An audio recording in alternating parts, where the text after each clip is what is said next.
제3장. 미쁘다 이 말이여, 곧 사람이 감독의 직분을 얻으려 함은 선한 일을 사모하는 것이라 함이로다. 그러므로 감독은 책망할 것이 없으며 한 아내의 남편이 되며 절제하며 신중하며 단정하며 나그네를 대접하며 가르치기를 잘하며 술을 즐기지 아니하며 구타하지 아니하며 오직 관용하며 다투지 아니하며 돈을 사랑하지 아니하며 자기 집을 잘 다스려 자녀들로 모든 공손함으로 복종하게 하는 자라야 할지며, 사람이 자기 집을 다스릴 줄 알지 못하면 어찌 하나님의 교회를 돌보리요. 새로 입교한 자도 말지니 교만하여져서 마귀를 청죄하는 그 청죄에 빠질까 하며, 또한 외인에게서도 선한 증거를 얻은 자라야 할지니 비방과 마귀의 올무에 빠질까 염려하라. 샬롬. 오늘도 우리에게 평강을 주시고 우리를 지키시는 하나님을 더욱 신뢰하며 살아가는 주님의 교회 모든 성도님들 되시길 간절히 소망합니다. 오늘 본문 디모데전서 3장의 내용은 교회 집사, 감독에 대한 목회적인 권면이라고 할 수 있습니다. 즉, 교회라는 공동체를 이루기 위해 부여된 직분자들을 향한 말씀인 것입니다. 특히 오늘 함께 보신 디모데전서 3장 1절부터 7절까지는 교회 감독의 모델에 대해 이야기를 하고 있는데, 감독을 오늘날의 직분으로 보자면 장로, 목사라고 할 수 있습니다.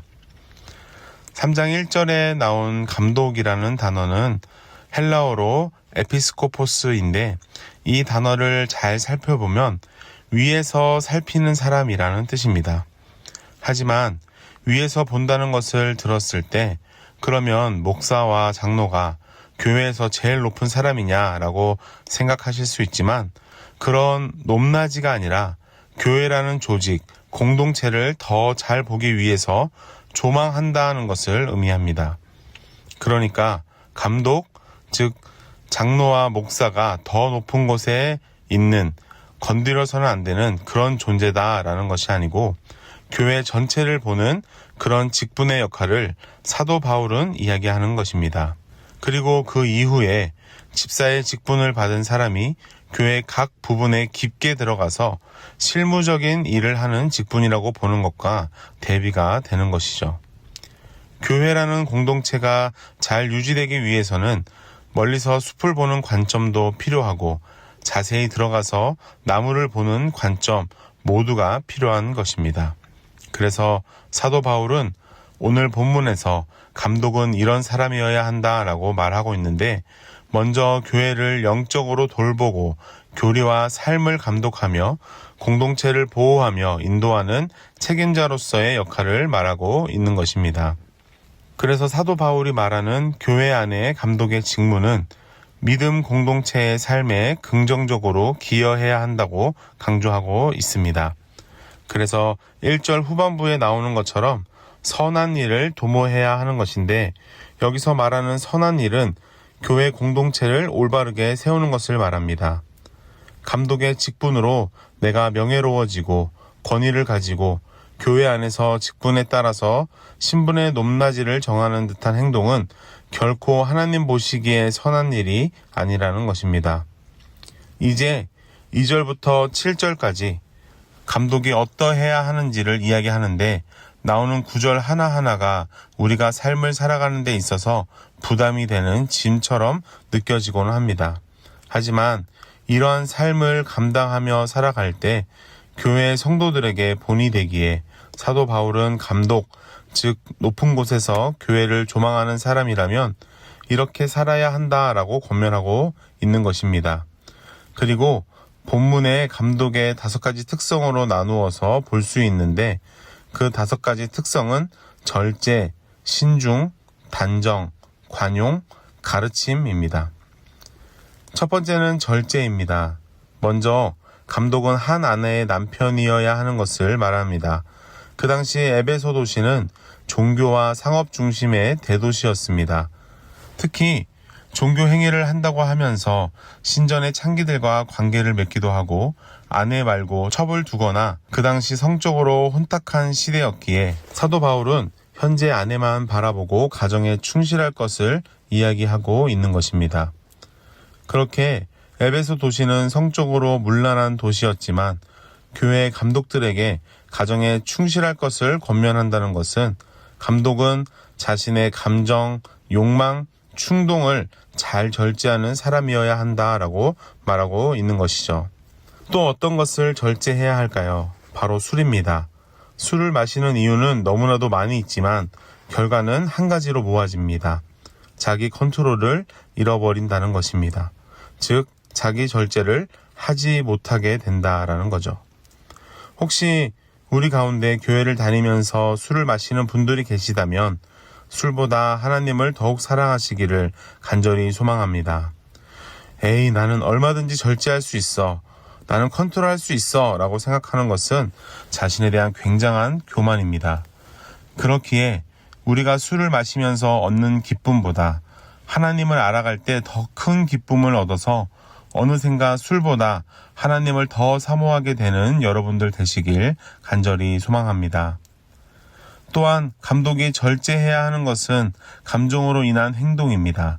3절에 보시면 구타하지 않고 다투지 않아야 한다고 말합니다. 다투지 않는 것은 관용적인 측면으로도 볼 수 있지만 내 안에 있는 감정이 행동으로 나타나는 것을 절제하지 못하는 것으로 볼 수도 있습니다. 그렇기에 교회의 감독은 자신의 감정을 잘 다스리는 그런 사람이어야 하는 것이죠. 또 감독이 절제해야 하는 것은 바로 돈을 사랑하는 것입니다. 물론 이 세상을 살아가려면 돈이 필요하지만 그 이상으로 돈을 모으고 사랑하는 것은 이 또한 자기 절제를 하지 못하고 탐욕에 빠지는 것이라고 볼 수 있습니다.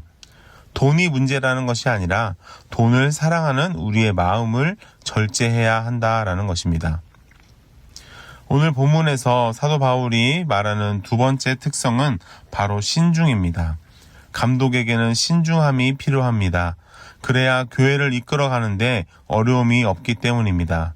그래서 6절의 말씀처럼 새로 입교한 사람을 감독으로 세우지 않는 것도 새로 교회 공동체에 들어온 사람에게는 교회적인 결정을 하기 위한 신중이 비교적 떨어지기 때문입니다.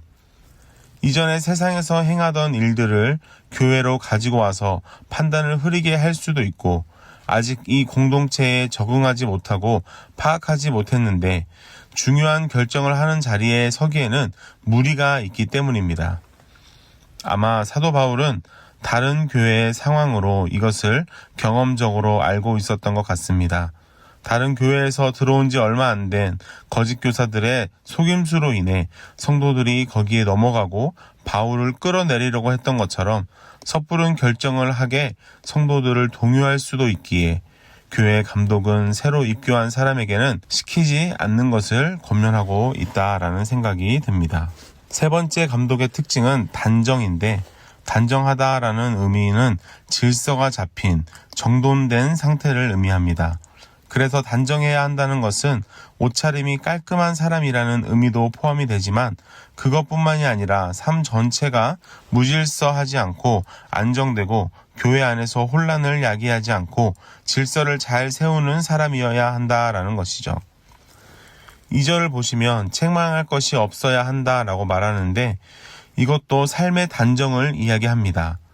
여기에서 말하는 책망은 죄가 하나도 없는 그런 상태가 아닙니다. 아무리 교회의 감독이라고 해도 예수님처럼 죄가 없을 수 없습니다. 그런 부분이 아니라 남에게 고발을 당할 만한 흠이 없어야 하고 공개적으로 지탄을 받고 비난을 받을 이유가 없어야 하는 것을 의미합니다. 한마디로 왜 저 사람이 목사이지? 왜 저 사람이 장로이지? 라고 사람들이 문제를 제기할 수 없는 그러한 상태가 책망할 것이 없다는 것의 의미입니다. 단정하다는 것은 이렇게 교회 안팎에서 일관된 인격을 이야기합니다.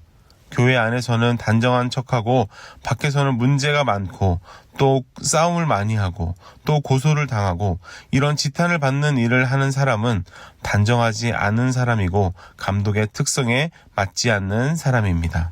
그래서 이렇게 삶의 일치성을 가지고 가정에서도 교회에서의 모습처럼 행한다면 가족들이 모두 아버지의 삶 가운데서 일관됨을 느끼고 자신의 삶도 단정이 될 것입니다.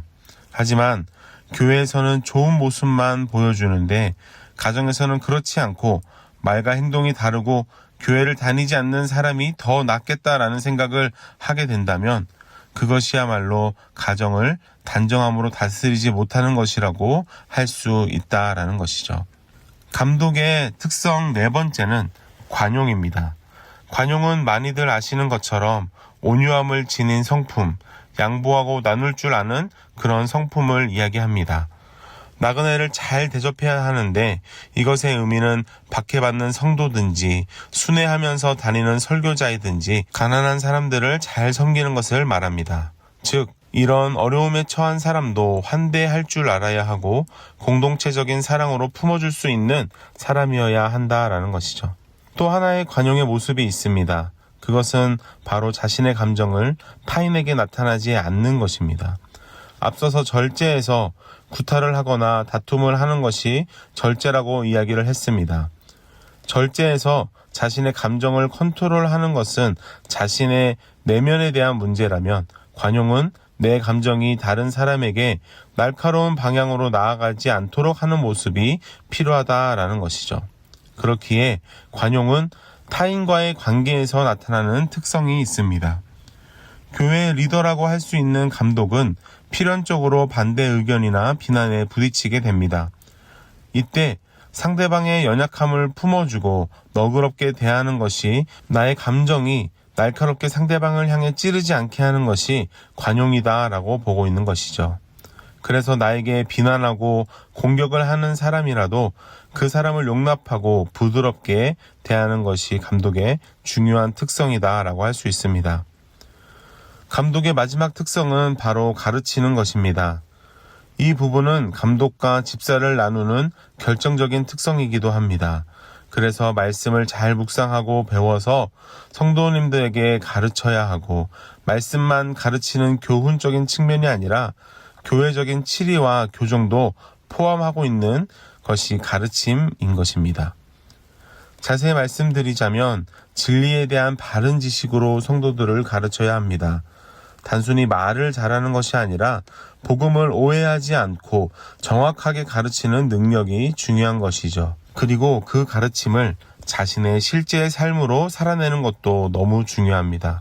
가르침만 잘하고 자신은 그렇게 적용하지 못한다면 듣는 성도들로 하여금 온전한 존경을 받지 못할 것입니다.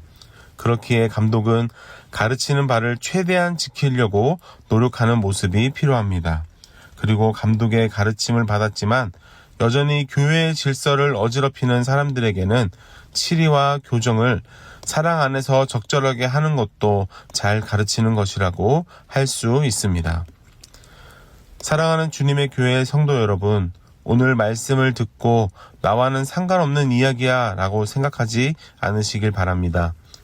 사도 바울은 교회의 감독에 대한 자질, 특성에 대해서 이야기를 하지만 이 모든 특성은 교회를 사랑하는 우리 모두가 가져야 할 특성이고 성품이라고 생각합니다. 그리고 모든 교회 공동체의 구성원들이 이러한 성품을 가지고 살아갈 때 교회는 더욱 하나가 되고 교회의 모습을 통해 하나님께서 영광받게 되실 줄 믿습니다. 오늘 하루 나에게 어떠한 특성과 덕목이 부족한지 한번 말씀을 통해 고민해 보시고 부족한 것을 채우는 귀한 하루가 되시길 예수님의 이름으로 간절히 축원합니다. 기도하시겠습니다. 사랑과 은혜의 하나님 아버지 감사합니다. 오늘 말씀을 통해 사도 바울이 교회 감독에게 권면하는 특성들에 대해서 알아보았습니다. 이것이 지금 시대의 목사, 장로에게만 국한되는 성품이 아니라 모든 교회 공동체의 구성원들이 지니고 품을 수 있는 성품이 되어서 우리의 모습으로 인해 하나님께 영광 올려드리고 믿지 않는 자들이 교회로 나아오게 하는 귀한 은혜가 있게 하여 주시옵소서. 우리 안에 절제, 신중, 단정, 관용, 가르침을 허락하여 주실 줄 믿사옵고 감사드리며 예수 그리스도 이름으로 기도드립니다. 아멘. 이 시간 들은 말씀을 붙들고 그리고 특별히 교회를 위하여 함께 기도하시겠습니다.